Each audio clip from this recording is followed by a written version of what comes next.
Huffington Post has an incredible story about a gorilla named Coco who's been trained by humans to do very human-like things.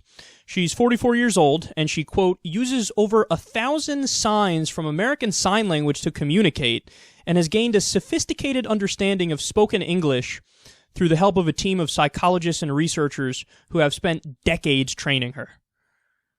So I'm already floored. That's amazing. Let's continue here and see what else they have to say. A new study is suggesting that the ape may be closer to verbal communication than we've thought.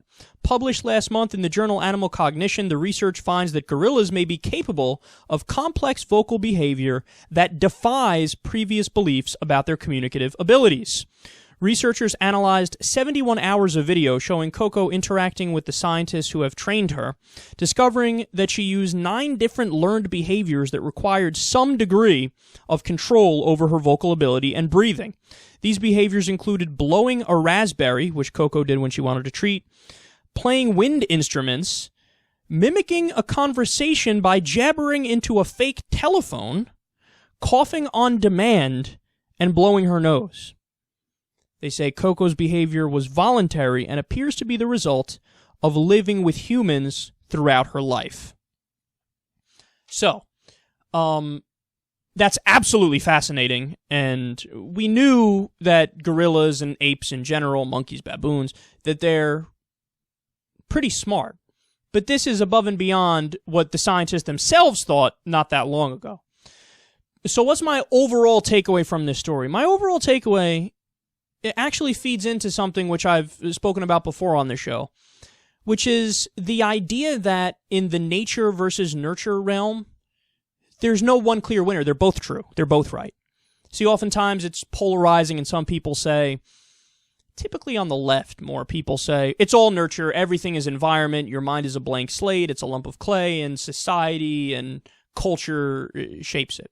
And the right is more on the determinism front, and in that camp, and they say, no, everything is like genetic and biological, and, you are what you are. If you're lazy, and you ain't gonna get a goddamn job. You know the way they think, They're more willing to discount environmental stuff and just say, pull yourself up by your bootstraps. I don't care if you're in a shitty situation.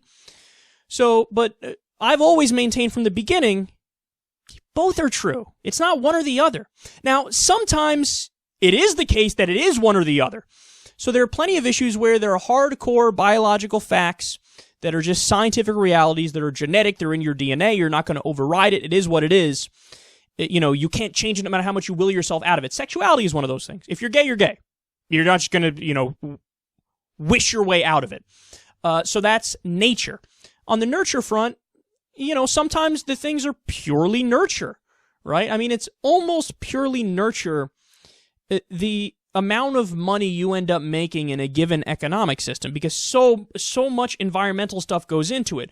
Who do you know? Was nepotism involved? How were you raised? How were you trained when you were raised? Were you going to inherit your parents' business? Did you have to go to college to then try to get into a different field?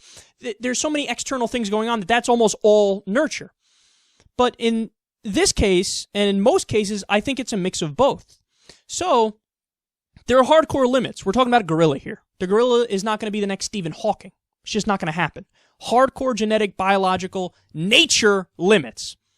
But there's also the upside of nurture. When you raise the gorilla a certain way and you train the gorilla a certain way, the gorilla is going to have talents that other gorillas do not have. So the culture and the environment is also important. So my main takeaway from this, other than it being just absolutely fascinating at face value, is that in the nature versus nurture debate, it's true that I don't think either side wins. They're both true, and we should all take that balanced approach when looking at issues like that.